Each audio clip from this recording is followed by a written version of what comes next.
Explorando One Piece capítulo 1048, eu sou o LP e vocês estão no canal do Geek Brasil.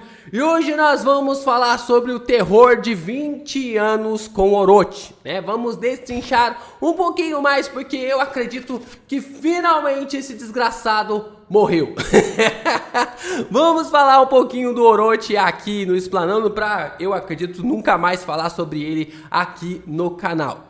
E por que eu já xinguei aqui, começando o vídeo, já xingando o personagem? Porque na minha concepção, o Orochi, ele é o pior tipo de vilão que pode existir. O Orochi é o tipo de vilão que ele foi criado, ele nasceu, ele foi concebido nos pensamentos do Oda no único propósito: fazer você odiar ele do começo da sua apresentação até o seu final. Sem dar chance de nenhuma redenção, sem dar chances de nenhum ali pensamento bom sobre o personagem, você só consegue odiar ele do começo ao fim. E pelas muitas diferenças que nós vimos como os vilões realmente carismáticos, como o próprio Doflamingo, Crocodile e também outros vilões na qual a gente se apegou durante a obra de One Piece, o Orochi você só quer simplesmente que desapareça da história do mangá. O cara ali é um traíra, né? Ele conseguiu realmente acabar com o clã Kozuki,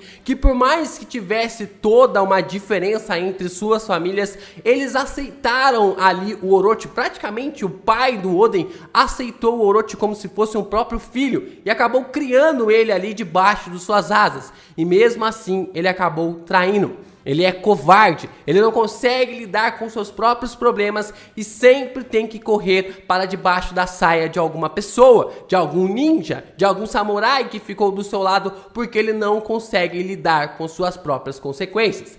E mesmo tendo um dos melhores poderes da obra, um dos poderes mais apelões, que poderia fazer ele quase um personagem invencível se ele tivesse treinado e aprimorado a sua força de vontade para adquirir o hack e poder explorar ainda mais a sua fruta, já que ela quase o torna imortal, a gente percebe que tudo isso só faz do Orochi um personagem completamente escroto. Um personagem na qual a gente odiou odiar.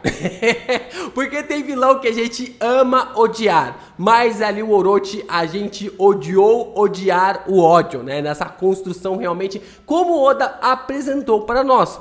E isso, olha só, faz bem a sua função. Ele cumpre o seu papel como personagem, porque como eu falei para vocês aqui, o Orochi ele foi concebido com um único propósito: odiar ele do começo até o seu fim. E como eu falei pra vocês aqui, em todas as obras existem personagens que nós amamos, sabe? Tipo assim, pode ser até mesmo ali uns protagonistas da história, pode ser personagens na qual a gente nunca consegue esquecer, que não fazem parte do círculo ali do protagonista, como no caso ali em One Piece, o Lau. A gente também tem outros personagens que a gente não esquece, como a Vivi, a gente quer saber mais sobre eles, né? Por exemplo, o Sabo não tá sempre ali com o Luffy, são personagens que nós amamos. Também, como eu falei pra vocês aqui, existem vilões que a gente se interessa sobre o pensamento dele, a forma construtiva, como o Crocodile, Doflamingo e outros vilões, tanto antes do time skip, até mesmo o Barba Negra carrega ali uma aura misteriosa, um pensamento incrível. Mas são poucos os personagens que nós conseguimos odiar do amargo do nosso ser, de dentro da nossa alma, e o Orochi ele conseguiu cumprir esse papel. Ou seja, odiar ali o Orochi com todas as forças cumpre a tarefa de fazer com que a gente nunca mais queira ver esse personagem, nem que seja ali nas capas. Nem que seja ali nas histórias de capas, nós não queremos mais ver o Orochi em One Piece. Isso faz muito bem, porque quando você tem vilões nessa perspectiva, é algo na qual a gente consegue enxergar que o autor está realmente levando a sério a sua história, que ele está criando personagens na qual cumprem as suas funções. Eu gosto muito de dar o exemplo do Mahito em Jujutsu Kaisen, que é o vilão na qual eu mais odiei em todos os mangás que eu já li. Em todos os mangás, ninguém chegou ao nível do Mahito. E o Orochi, ele quase chegou lá. Ele quase chegou lá, ele só não chegou lá porque ele era um covarde, diferente do Mahito, que ele é liso que nem quiabo. Ali o Orochi, ele já é uma pessoa muito fraca, né? Ele é um covarde, então ele não chega nessa função, mas a gente consegue ver que ele cumpriu a sua função e o Oda trouxe ele de volta tantas e tantas vezes para marcar e deixar na nossa cabeça que esse personagem é completamente escroto. Mas até isso foi algo de propósito, com o único objetivo: trazer o Orochi tantas vezes, por mais que você fique comandado com isso e que você não gostou desse capítulo, é para demarcar uma única coisa nessa saga de um ano. É para você odiar o Orochi com todas as suas forças. E aí, como eu estou falando, eu posso quebrar a cara realmente nesse vídeo, mas a morte, pra mim, no capítulo 1048 do Orochi foi definitivo, né? Porque a dor realmente do personagem, na qual a gente consegue ver ali, na verdade, dos personagens nos últimos 20 anos em um ano, foi algo muito cruel. Um povo na qual passou por tantas dificuldades num tempo tão assim inconcebível, a gente não consegue ver na história de One Piece. Nem o povo de Alabasta e nem o povo de Dressrosa sofreu tanto, mas tanto assim, quanto o povo de Wano sofreu nas mãos de Kaido e também nas mãos de Orochi. Lembrando que o Crocodile, ele não teve tanto tempo assim para ter 20 anos em uma mão de ferro ali em Alabasta. E a mesma coisa acontece com o Doflamingo, que não teve tantos anos assim também para ter uma questão de perseguir o povo de Dressrosa com uma mão de ferro, como Orochi e o Kaido fizeram nesses últimos 20 anos.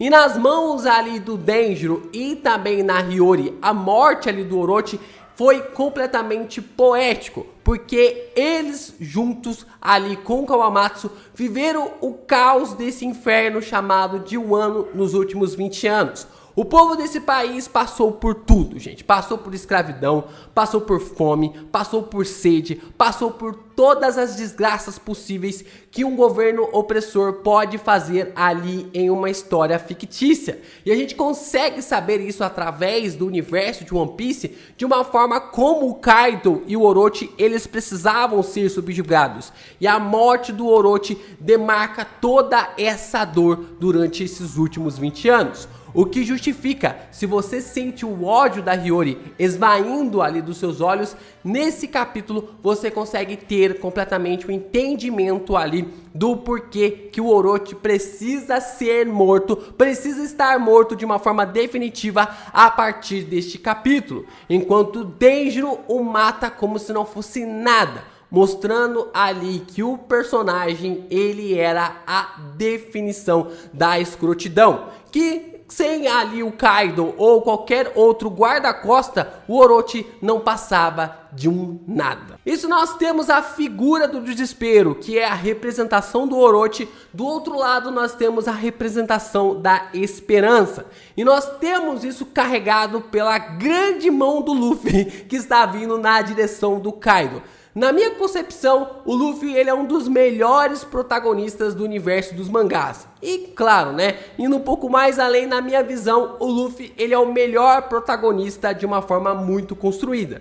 Talvez dá para trazer aqui um debate, uma discussão sobre isso, mas na minha visão, na minha opinião, o Luffy, ele é o melhor protagonista dos mangás que eu já pude acompanhar. E como um dos melhores protagonistas, vemos a liberdade chegando em um ano. Em uma forma de Kamufuzen, os pedidos vão sendo realizados. Nós conseguimos ver ali o pedido do Orochi para desaparecer realmente sendo concretizado. Nós observamos o pedido de água potável no país de Wano sendo concretizados ali através de Raizo e Jinbe. E nós observamos o último pedido com o Luffy realmente ali aprendendo e conseguindo lidar com todo o poder do Kaido para se preparar para libertar este país. Para que Kaido caia definitivamente e o Luffy consiga essa paz almejada por esse povo por mais de 20 anos.